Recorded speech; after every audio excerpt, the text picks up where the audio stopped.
Thank you, everyone. I'm going to call the meeting to order and get the adoption of today's agenda. Councillor Vale, Mike Barkwell. No additions or anything, I don't think, to, is there, Joel? No. All those in favor? That's carried. Are there any declarations of pecuniary interests? Seeing none, but if one arises, just please let the chair know. As you know, this is a public meeting, and with a public meeting, we're required under the Planning Act being held prior to the committee. In this, we're going to make recommendations. All the applications that are before us today, the purpose is to gather information on the applications, to hear those wishing to speak oral submissions on the applications, and to allow the committee to ask questions of the applicants and the interested parties and the presenters. These recommendations will be going to the regular council meeting on October 20th.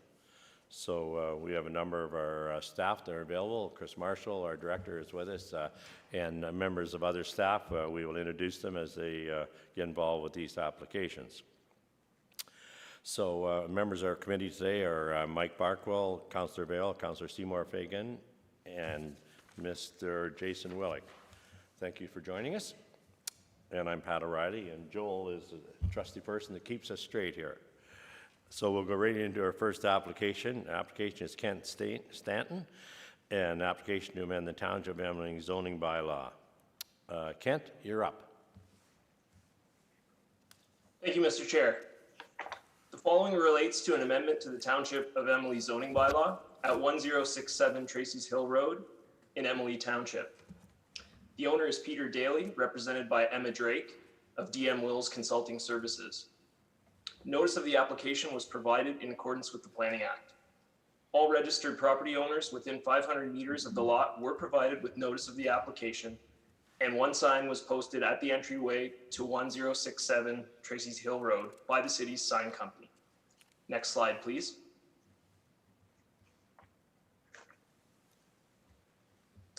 The application for an amendment to the zoning bylaw is required to facilitate a future consent application whereby the owner is seeking to sever a 22-hectare or 55-acre parcel of agricultural lands and retain approximately 17 hectares or 42 acres comprised of agricultural land and woodlands. The proposed severed lands will be consolidated with an abutting farm parcel to the east identified as 1179 Tracy's Hill Road, owned by the Gingrich family. Should the zoning bylaw amendment and subsequent consent application be approved, the benefiting lands at 1179 Tracy's Hill Road will be 62 hectares or 154 acres in size. The proposed retained agricultural lands contain a detached dwelling and are to be rezoned to acknowledge a reduced minimum lot area while continuing to allow small-scale agricultural and agricultural-related uses. The wetlands to the east of these lands will be rezoned to an environmental protection zone, protecting the natural heritage features by allowing limited uses, including passive recreational activities. The proposed severed lands will be added to the abutting property and will remain under the agricultural zone category.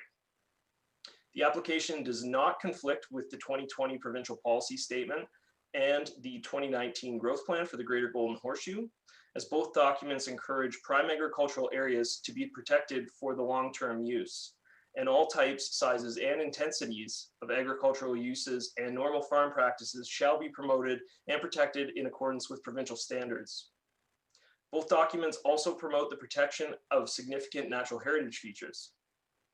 The proposal also conforms to prime agricultural designation policies of the Lindsay Official Plan, as agricultural land shall be protected from fragmentation, development, and land uses unrelated to agriculture. One of the objectives of the official plan is to support farming operations as an important component of the economy, a source of employment, and a way of life for many rural residents. Staff is proposing a draft zoning bylaw that rezones the property, which rezones a portion of the retained lands to an agricultural exception 36 zone to permit a refined list of agricultural related activities and recognize a reduced minimum lot area. The remainder of the retained lands will be rezoned to an environmental protection exception 4. While no development currently exists within the EP4 zone, passive recreational activities specific to trails and boardwalks are permitted, provided the necessary permissions are obtained from Kawartha Conservation prior to construction. Kawartha Conservation has commented on the proposal and is satisfied that the rezoning of the locally significant wetlands and significant woodlands will protect these features in perpetuity. Comments have been received from the Agricultural Officer of the Economic Development Division, and they have no objections since the agricultural lands to the north are proposed to be consolidated with the farmland to the east, and a small portion of agricultural lands, again, remains on the proposed retained lands for agricultural purposes. Since the writing of the report, comments have been received from the Supervisor of Part 8 Sewage Systems, as well as the Building Division, and they have no objections to the proposal. Staff respectfully recommends the committee consider referring the zoning bylaw amendment application to council for approval. Thank you. Thank you very much, Ken, for the presentation. At this time, we'll call upon Emma, if you're there, Emma, to speak to the application. Thank you, Mr. Chair, and thank you, Kent, for the detailed report. As Kent mentioned, this rezoning is required to facilitate a consent application, and the consent itself will facilitate a change in tenor of lands. So the lands that are proposed for the severance are currently rented by the Gingrich family for agricultural uses, and this severance will allow those lands to be added to their farm operation. This will help to facilitate long-term use of the lands for agricultural purposes, while also providing for economies of scale for the Gingrich operation, and therefore positively contributing to the agricultural system. We have reviewed the report and the draft bylaw prepared by staff, and are in agreement with their analysis, and support their recommendation that this application be brought forward to council for approval. Thank you. Thank you, Emma, for that report. Members of committee, do we have any questions of either the staff member or of Emma as well, Kent or Emma? Seeing none, I believe you've done a great job, so we'll carry on, and you want to stay tuned. We'll wait until we get the rest of the reports, and we'll let you know on the committee's decision. Pardon me? Does anyone else that's on Zoom wish to speak to this application? Does anyone else wish to speak to this application? Seeing no one at this time, thank you very much, and we'll be back. The next application. Do you want to do each one? Okay, maybe we'll do each one as we go rather than go to the end. The recommendation is in your move by Councillor Vale, second by Councillor Seymour Fagan. And the recommendation is that this be approved and sent to council for approval of this application. Discussion? All those in favor? That's carried. The second application that's before us today is the report or the zoning bylaw amendment substantial in the form of the Township of Ops Bob Mark Tractor Holdings. And Ian Walker is with us today. Thank you, Ian. Good afternoon. Thank you, Mr. Chair, through you to committee members. This application was circulated to all the landowners within 500 meters of the property. No sign was posted on the property in accordance with the Planning Act. This application, if successful, would rezone the property to permit additional dry industrial uses through the rezoning. The property is currently designated industrial in the official plan. The proposed dry and industrial uses are in keeping with the official plan designation. To date, we have received all the comments in the report, mainly the MTO comments. They have no objection to this rezoning, and that's, I think, the biggest thing for as far as traffic. And in addition to that, we just also, since writing the report, received comments from our Part 8 sewage system program that they have no objection with the rezoning, and certainly any future redevelopment on the property then would be subject to the appropriate building permits for doing any upgrades or changes to the existing septic holding tank that's there on the property today. So staff are recommending that this bylaw be sent to council for approval and adoption in accordance with the recommendation written in the report. And thank you. If there's any questions, I'm happy to answer them. Thank you very much, Ian, for that presentation. And now I believe, do we have Kevin with us today too? Yes, you do, Mr. Chairman. Are you able to hear me? Yes, we can, Kevin. Okay, thank you very much. And to Mr. Walker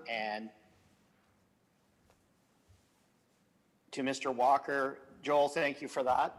To Mr. Walker and planning staff, I'd like to thank them for their assistance with this file. As noted, the property today is designated industrial, and Planning Committee may recall recently approving an official plan amendment and zoning bylaw amendment, which would allow and facilitate Bob Martin New Holland to actually move down further down the road, a Little Britain Road, and establish a new expanded dealership. So as part of that development, the exit strategy is to what we contemplated perhaps extending to their existing site some additional appropriate dry industrial uses. I can confirm for Planning Committee's benefit that the owners have told me they've already had people inquiring about the property and the development options, and the uses that they've asked for accord with the proposed industrial zoning. We're not contemplating any development at this time. We acknowledge that MTO has said in the event something bigger that has different traffic requirements, et cetera, happens, MTO will become involved. And I believe Ann Elmhurst of your municipality's building department has made the same comment. With that in mind, we've reviewed the report, we've reviewed its recommendations, are in complete support of staff's recommendation. And I want to close by saying one other thing for council and staff, and particularly Mr. Marshall, who I know is listening attentively. I'm very happy that I look at your planning agendas. I've been involved with a couple of recent, and I see they're populated by 7, 8, 9 items. And this is very encouraging. They're not all mine, but they're all applications within your city. And I'm dealing with other communities, Mr. Chairman, staff and council, where some of those agendas have one item. We're dealing with 3, 4, 8, 9, and 10. So congratulations to the city of Kawartha Lakes for their handling and processing of the myriad of these applications. Those are my comments. Thank you for those remarks too, Kevin. We appreciate it. Members of committee, do you have any questions of either Ian or of Kevin at this time? Seeing none, looks like you have both done a very good job, and we'll just see if there's any members of the public that wish to comment. Does anyone else wish to speak to this application? Does anyone else wish to speak to this application on Zoom? There was nobody phoned in, was there? I don't think, Joe. No, there wasn't anybody. Okay, thanks very much. And so we'll just see what the wishes of committee are. At this point, there's a recommendation there. Moved by Jason, seconded by Councillor Vale. Any discussion on the motion? All those in favor? That's carried. Thank you very much for your attendance today. Thank you, Mr. Chairman, committee members. Thank you. The next one today is Mark LaHaye, an application to amend the Township of Emily zoning bylaw and land described as Block C, Plan 507, Township of Emily. Mark, you're up. Good afternoon, members of committee. The notice for this application for zoning bylaw amendment was given to each assessed landowner within 500 meters, as well as all applicable agencies and departments, and a sign was posted on the property in accordance with the requirements of the Planning Act. The subject property is located within an existing rural residential subdivision within a waterfront designated community, which is situated adjacent to Pigeon Lake in the geographic township of Emily.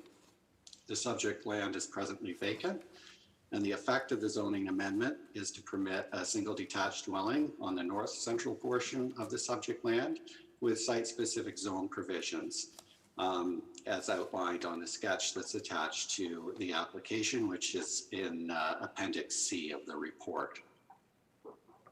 Various documents and plans were submitted by the applicant in support of the proposed amendment, including a planning justification report with a conceptual site plan that was prepared by EcoView Consulting Services and an environmental report prepared by Oak Ridge Environmental following consultation with Kawartha Conservation for a scoped environmental report.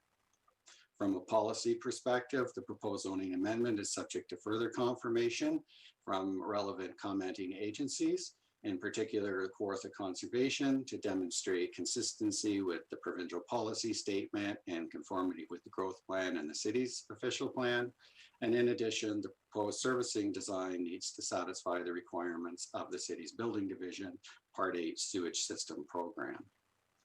Since the writing of this report, comments have been received from the Ministry of Natural Resources and Forestry, referring to their natural heritage and natural resources GIS system, viewable on their online map. Since the province has not developed any technical criteria for the specific purpose of identifying significant woodlands in the growth plan natural heritage system, municipalities should be encouraged to use best available information for identifying those features. No significant woodland has been mapped within 120 meters of the subject property within the city's official plan. In addition, we received preliminary comments from the Kawartha Conservation on October 6th, indicating that the natural heritage evaluation had been reviewed by their watershed technician, and that it stated that it provides suitable recommendations to minimize impacts to natural features found on the property. Based on this, they believe it conforms with the natural heritage policies of the growth plan, as they have demonstrated there's no negative impact and have the proposed appropriate setbacks. At this time, planning staff have not yet received the formal comments from the Kawartha Conservation Authority in this regard, or their specific recommendations. Comments were also received from the Building Division Part 8 Sewage Systems Program on October 6th, indicating that the filter bed sewage system disposal area was delineated on the proposed site plan, but that area that's delineated is approximately 169 square meters. Considering percolation rates and the requirement for effluent loading on the property, the area provided for that sewage system is currently undersized. So the design also has not provided for the 15-meter extended loading rate requirement towards Potash Creek. Therefore, to ensure the property can be serviced with an on-site sewage system, the plan needs to be revised to provide a representative sewage system compliant with Ontario Building Code requirements. Written comments have also been received from Mr. Ditchburn, a resident of 182 Westview Drive and the past president of the Glen Homeowners Association. He provided a historical background with respect to the open space blocks, the mandate of the Glen Homeowners Association, and care and maintenance requirements, as well as the former request to the city to acquire some of the parkland blocks, the resultant tax sale of Block C, and possible issues with title and restrictive covenants. Responses to this were received from the Rolls family regarding their involvement with the Glen Homeowners Association, the expiry of the restrictive covenants as they've been removed from the land registry office, and that they're not enforceable as many neighbors do not pay into the membership. The residents of 9 Millbrook Ridge Road advised that they strongly object and felt the sale of the subject property was an error and should never have happened. The residents of 100 Westview Drive are also in opposition to the current amendment, as they're concerned regarding the proposed driveway location being in close proximity to their own home, and access should instead be from Pioneer Road. If not, they would like a proper privacy fence being constructed at the owner's expense. They would also like to ensure that any proposed utilities, including overhead wires, not be in the driveway area or be visible, and that the well and the septic system meet minimum setback requirements. The residents of 93 Westview Drive advised of the uniqueness of the area with its access to the scattered green spaces by the community, which with the proposed rezoning, they do not feel is beneficial to the neighborhood, wildlife, or the environment. A resident of 110 Westview Drive wanted to ensure the location of the well and septic system would not affect their property. Planning staff confirmed that the applicant submitted a hydrogeological and servicing assessment that concluded there's ample supply of groundwater to service the proposed single residential dwelling, and the site has sufficient area to support a private class 4 sewage system, which is being reviewed. Finally, a resident of 73 Westview Drive has concerns with the driveway location, suggesting the property should instead be accessed from Pioneer Road. He also wondered whether the rezoning will conform with relevant policies. So in consideration of the comments and the analysis that's contained in the report, staff respectfully recommend that the proposed zoning bylaw amendment application be referred back to staff for further review and processing until such time as the comments have been received from all circulated agencies and city departments, and that any comments or concerns have been addressed. Thank you. Thanks for that report, Mark. Richard, are you there? Richard Taylor?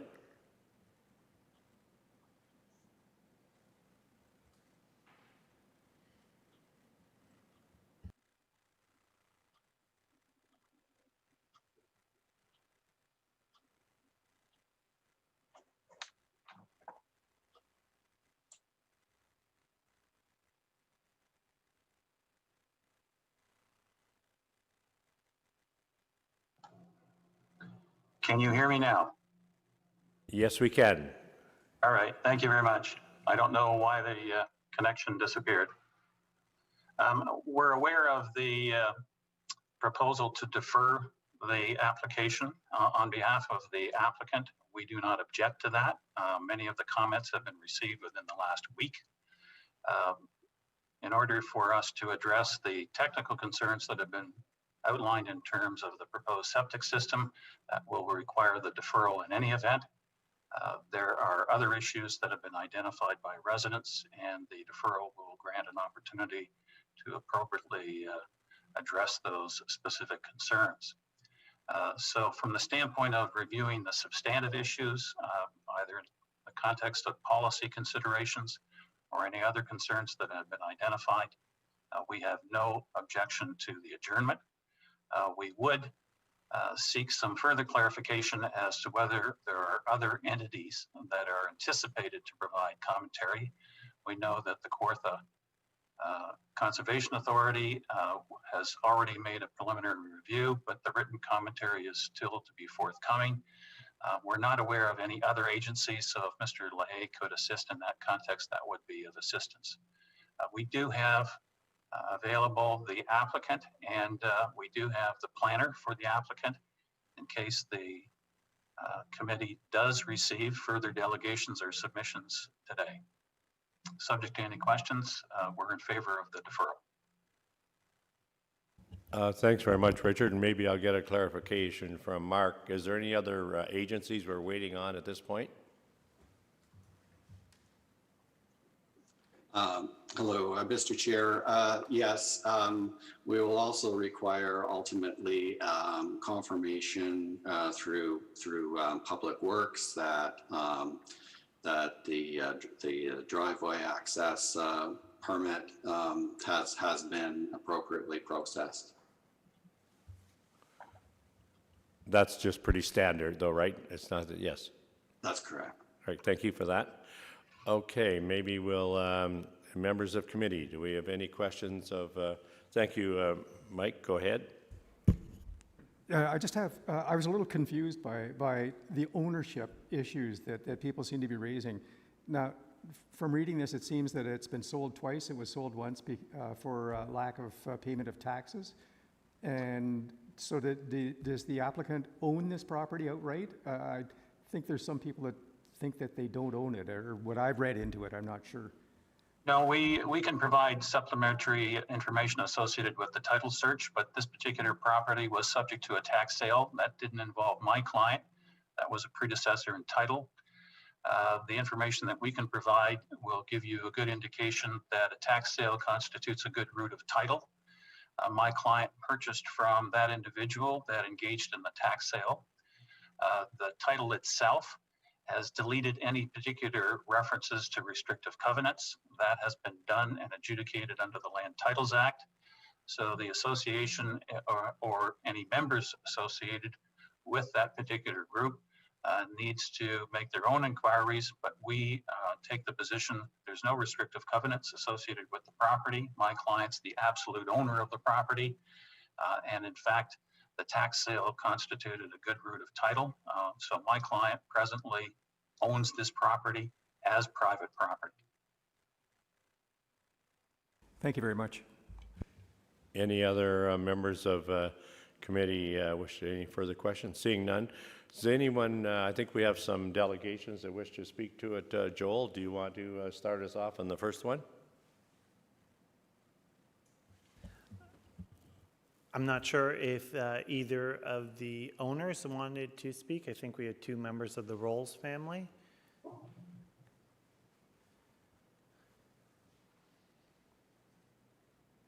Either Jen, Joanne, or Sabrina. If not, then we'll move on to the next. We also had the planner for the application, Kent Randall. I'm not sure if he wanted to speak to the application. I have nothing to add. I'm sorry, Kent. It's Joanne and Sabrina. We couldn't get it to allow us to speak. I did not know if there was some other questions with respect to, I'm not on video. I'm sorry. Let me do this. This is new. I'm Joanne. This is Sabrina.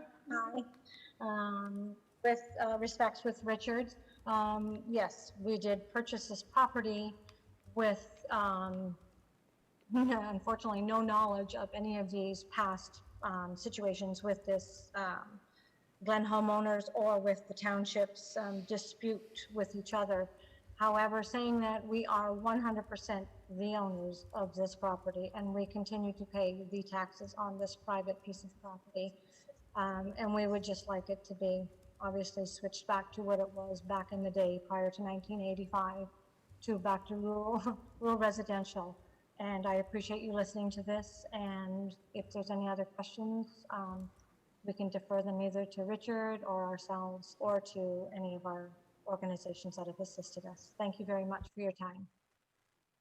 Thank you for your time. I'll just bring in Kent, and we'll see if there's any questions for any of us at the end. Kent, did you wish to speak? There you go. Oh, no, Mr. Chair, I'm good. Thank you. Okay. Members of committee, do you have any, pardon me? Sorry, we also have a Mr. Ditchburn on the line. Yeah, I was going to get to them, yeah. Yep. Okay, just stay tight. We're going to speak to the delegations that have called in right now.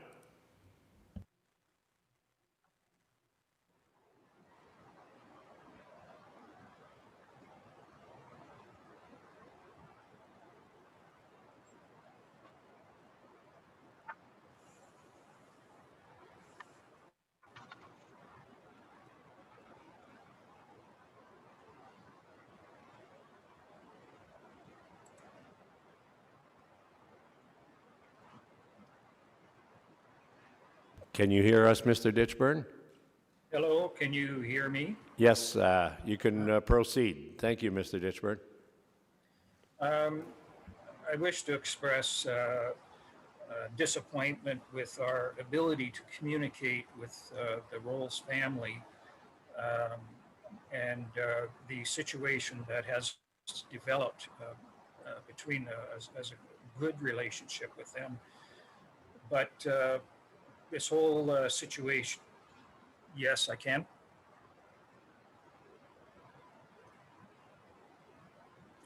And we have had a situation that was unknown to us as a homeowners group that has been around since 1972, very active, incorporated, and unfortunately we were never notified directly of any land tax sale. This has created a large problem since over the 40 years our mandate was to maintain all of the 7 green spaces as parkland. And we even went to, in 1985, there was a bylaw passed by the Township of Emily that they agreed that the property, including Block C, should be open space. That was confirmed by a later official plan and zoning review by the city of Kawartha Lakes that it, at that time, they made it CF-1, which is still a vacant property. And with that zoning, it really doesn't allow the city of Kawartha Lakes to tax the property. We've always kept a good communication. I've had lots of communication with the previous acting planning director, Doug Carroll, Diane McFarland, who is at the time, the land management coordinator, was aware. Mr. Ditchburn, Yes. is your microphone, could you hold it out from your body a little bit? Because I think it's rubbing maybe on your sweater. We're just getting some static, okay?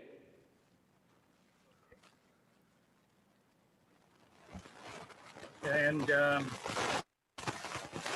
the problem is I made every attempt to maintain communication with the city of Kawartha Lakes prior to any of this situation, yet they somehow still were not able to communicate with us.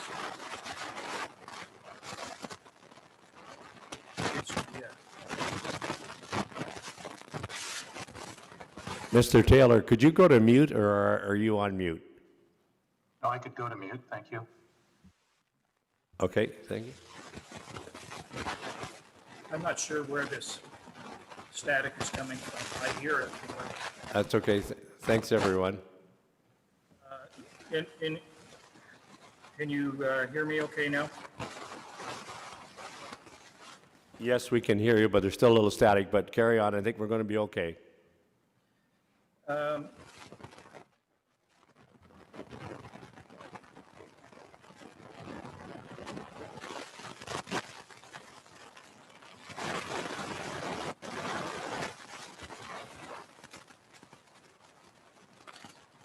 Sorry about that.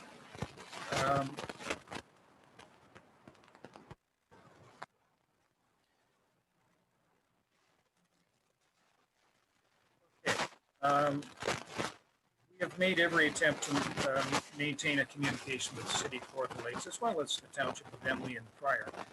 And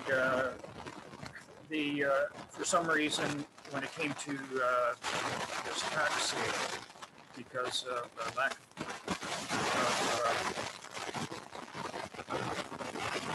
I'm still hearing static myself, because of non-payment of taxes. Well, we were never taxed. And including the township of Emily chose not to tax the property. We have 3 private parklands, Block E, F, and G. Even today, the city of Kawartha Lakes only charges an administration fee. There's no tax because it's vacant open space land. And at the time when Township of Emily was in jurisdiction, the blocks A, B, C, and D did not even have a PIN number or a tax roll number, which we constantly kept in contact with in case the city of Kawartha Lakes decided to tax it. There was never tax on them. And it was only at a point somewhere in the last 6 years that this Block C was discovered by someone, and they thought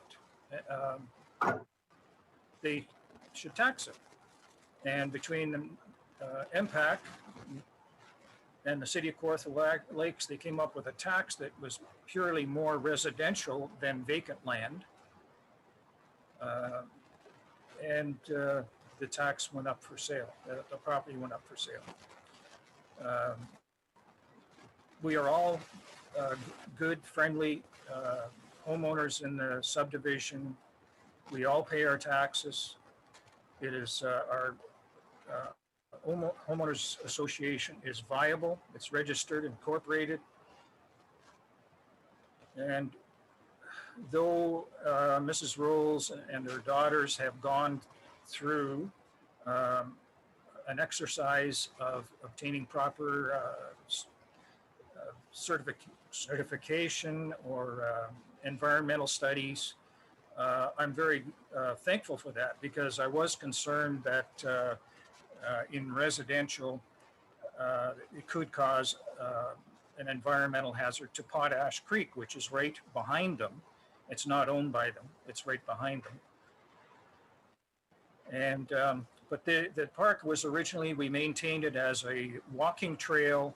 I used to cut grass on it on a fairly regular basis to maintain the trail. It was full of natural wildlife, including fox dens and wildlife of all sorts, including turtles that would come up from the creek onto the land. Unfortunately, when we first saw some construction on the property, we tried to approach the person on the property to get them to stop, because we had heard that this property had sold to an owner, and we started litigation with a lawyer in Peterborough. However, the lawyer did not act fast enough, and the property flipped and sold to Mrs. Rolls and her family. At this point, what's done is done, and I don't have a strong objection with the Rolls family for putting a building on there. They've gone through all they need to do to try to ensure proper development is done. But we are very, very disappointed about losing the property to begin with, because it never should have happened. We do have concerns about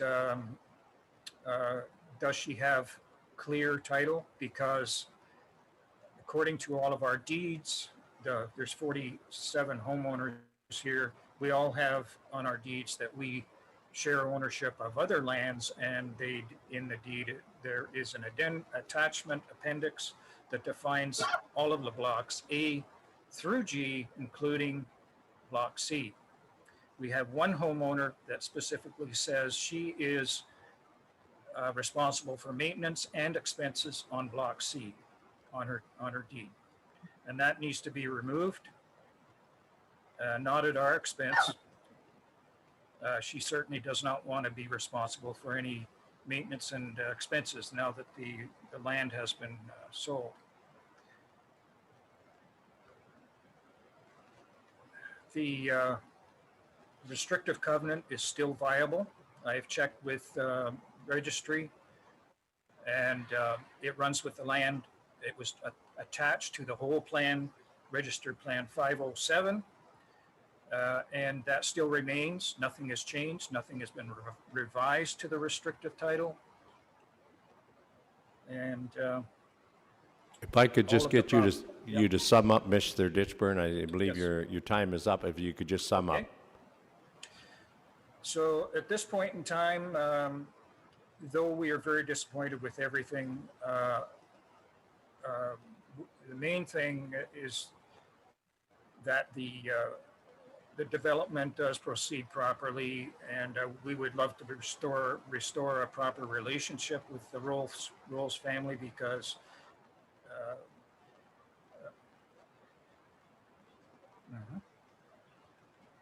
okay, I think I have, and so that's all I have to say at this point. Thank you for your comments. I'll see if members of committee have any questions of you, Mr. Ditchburn. Thank you. Seeing none, thank you for your time and for your comments today, and we'll move on to the next speaker.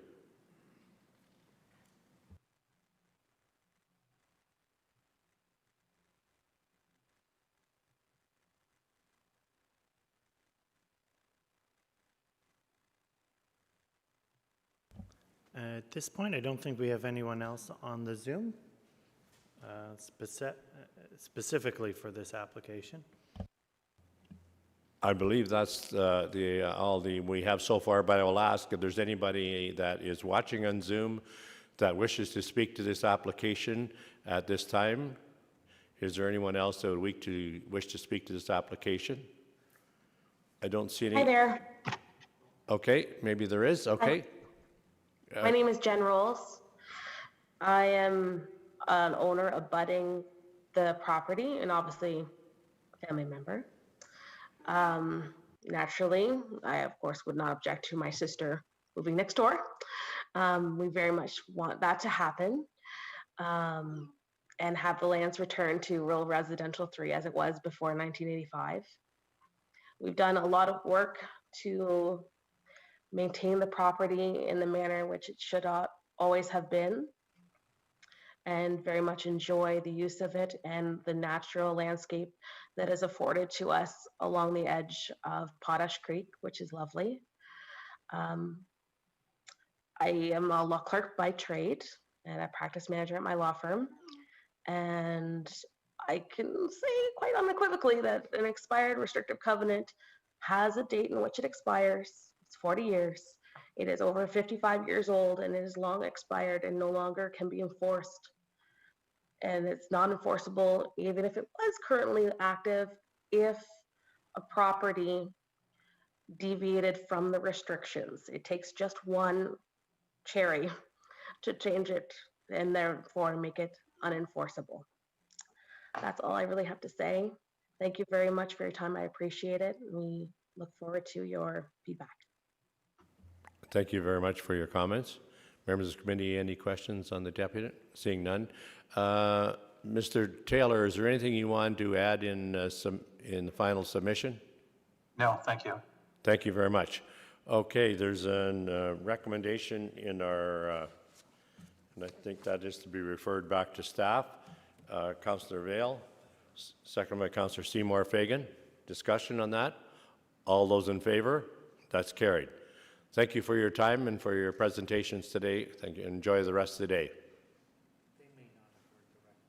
Did you know that you heard the recommendation that's being, I think Mr. Taylor understood that's being referred back to staff, right? Yes, Right. I'm aware of that. Right, thank you. Thank you.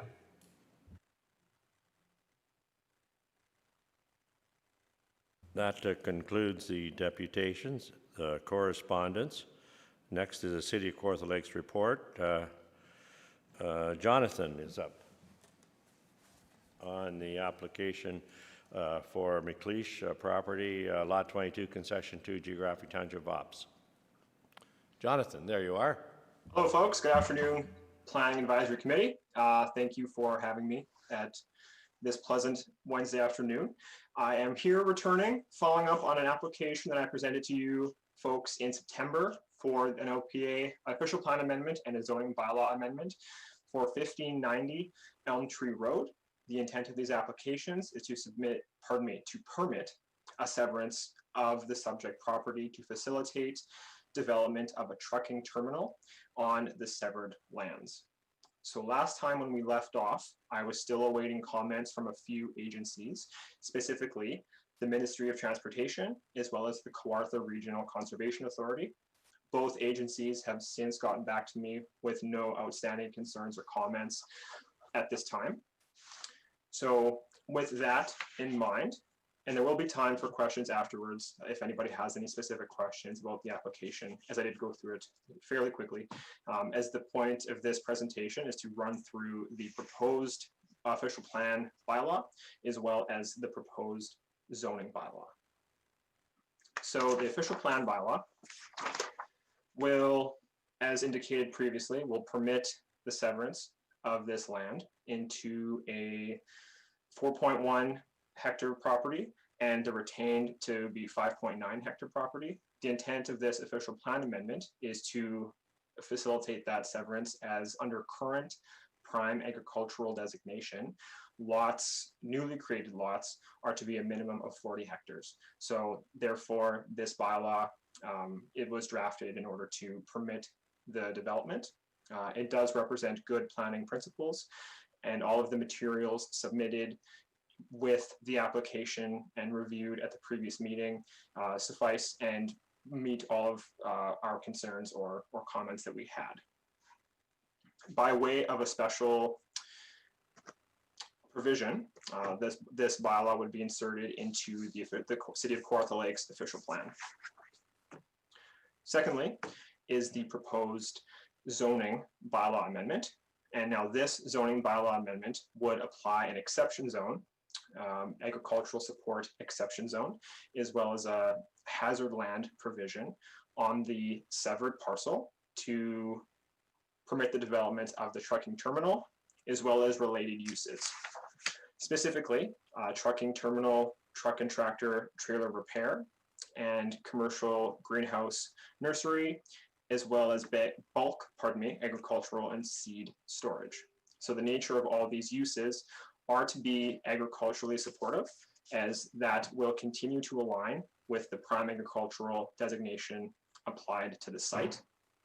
A holding provision is being applied to the severed lands as well to ensure that the application moves through site plan.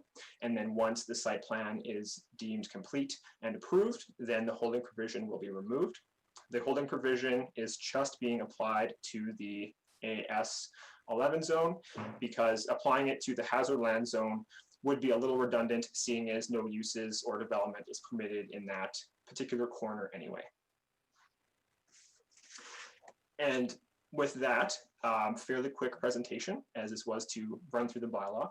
So if anybody has any questions, I can take those at this time. Thanks very much for that presentation, Jonathan. I'll see if members of committee have any questions on the report. Seeing none, looks very complete. Councillor Vale. I'd be very happy to give you a motion as printed. Second by Councillor Seymour Fagan, and that is that the report plan to 2020-045 respecting part of Lot 22, Concession 2, Geographic Township of Ops, Wayne and Amiclete's applications, and D03 2020-018 be received, that the official plan amendment bylaw respecting application D01 2020-004 substantially in the form attached as Appendix C to this report be approved for adoption by Council, and that a zoning bylaw amendment respecting application D06 2020-018 substantially in the form attached as Appendix D to this report be approved for adoption by Council, and the clerk and mayor be authorized to execute any documents, agreements required by the approval of this application. As mentioned earlier, this will be going to the October 20th council meeting. Yes. All those in favor? That's carried. Thank you very much, Jonathan. Excellent. Thank you, folks. And our final one is David Harding, an application to amend the Township of Mariposa zoning bylaw on lands described as part lots 14 and 15, concession 9, block J, part lots 8-17, geographic township ops of Mariposa Township, identified as 1013 Eldon Road, Oakwood. Thank you, Mr. Chair. Good afternoon, committee. So the owners are Bruce and Sharon Vandenberg. So this application was deferred at the September 2nd Planning Advisory Committee pending the receipt of additional comments and additional staff review. Those comments and review have now occurred.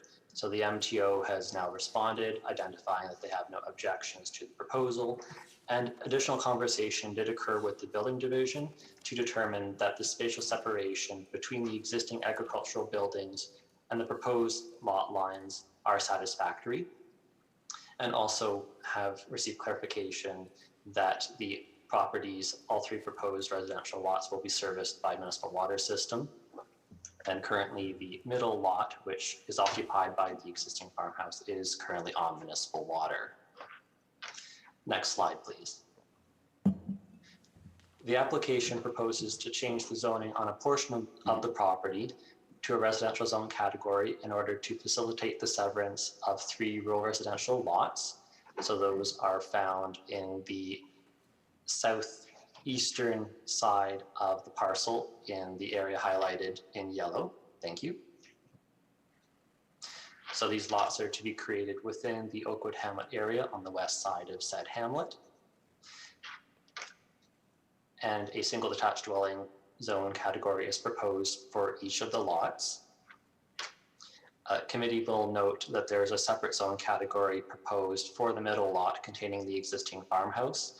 And the reason for that zone category is to identify and recognize the existing proximity between the farmhouse and an accessory building in the rear yard close to the pool. Next slide, please.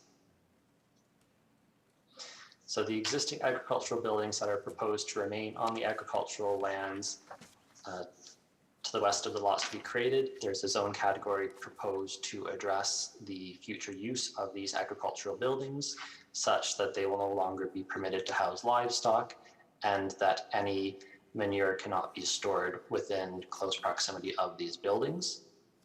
So this agricultural exception zone is proposed on the balance of the agricultural lands that will be retained after these severances occur.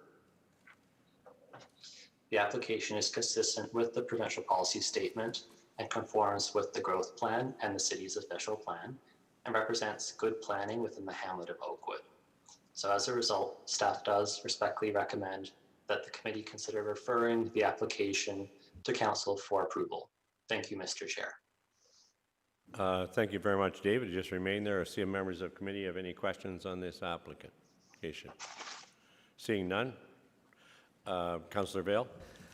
I'd once again be very happy to give you a motion as printed. Do we have a seconder? Councillor Mike Barkwell.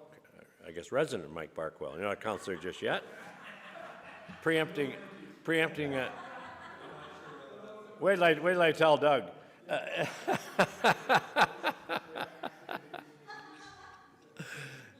Anyways, the recommendation for us is that the zoning bylaw amendment respecting application D06 2020-017, substantially in the form attached as Appendix D to report plan 2020-051, be approved and adopted by council, and the mayor and clerk be authorized to execute any documents required for the approval of this application. Any further discussion on this application?